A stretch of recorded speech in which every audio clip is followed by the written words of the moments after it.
So in March of this year, one of the groups that I posted in, a local guy, of all places, local here in the backyard, said, I don't have a 67, but I do have a 65 T-code car, which is, T is the actual designator for June of 1965, which would have been late in that model year production, because production typically rolls over in August.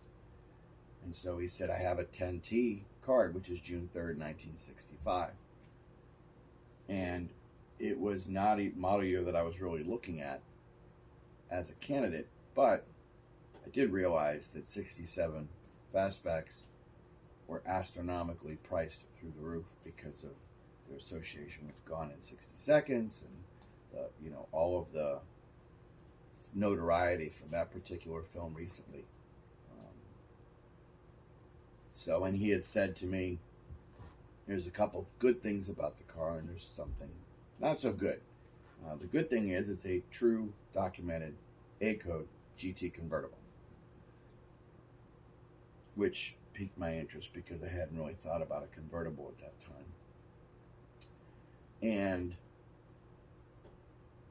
he said it had been restored in the 80s, and then towards the end of the 80s, it had been in a head-on collision, stripped down, and he had been holding on to it for 30 plus years.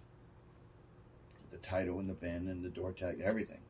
But the car physically was a total loss, physically.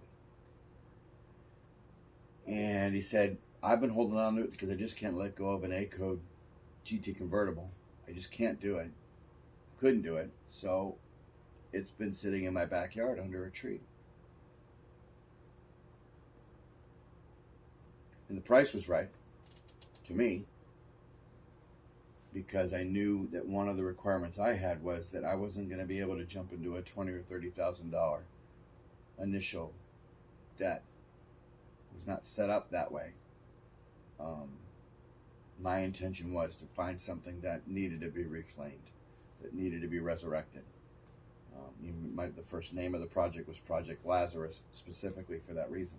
And I was comfortable with that, because I knew that if I got the right car, there wouldn't be any way for me to spend more than what it ultimately will be worth when it's done, which is true for most of these types of cars. So I went to my wife and explained to her I've made a decision that what I want to do is pursue this project. Finally, after years and years and years and years of researching and looking and searching, I want to move forward with this because, number one, the car was practically in my backyard, which is a huge deal to transport a vehicle that isn't running, that doesn't have a front end, and doesn't have an engine. And it was priced the way that I was hoping I would have a ability to get into a car, let alone one that was a GT, an A-code convertible, which is not a lot of cars have that combination from that particular year. So I was excited. I was super excited.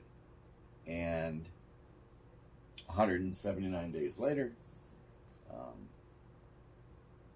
I have learned quite a bit about these vehicles and the history and the way they've been put together and the options and the things that go with owning a car like this and restoring a car like this.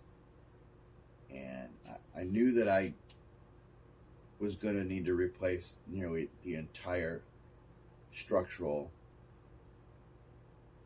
superstructure of the car. And I was okay with that because my intention was to make a car that was going to be safe for the next 50 years. So that however long my kids hung on to it after I passed on, it was going to be a safe car to drive. And it was going to be a sturdy car to drive. It was going to be tight. It was going to be modern steel where it counted. And I also knew that wherever you could see something on the car, that was going to be to the best of my ability in my pocketbook, an original piece off of an original car, no matter where it came from. And that's been an exciting trek and search and journey. And I have a map of all the different parts of the United States and Canada and Europe where these pieces and parts have come from to coalesce into the car that's sitting behind me.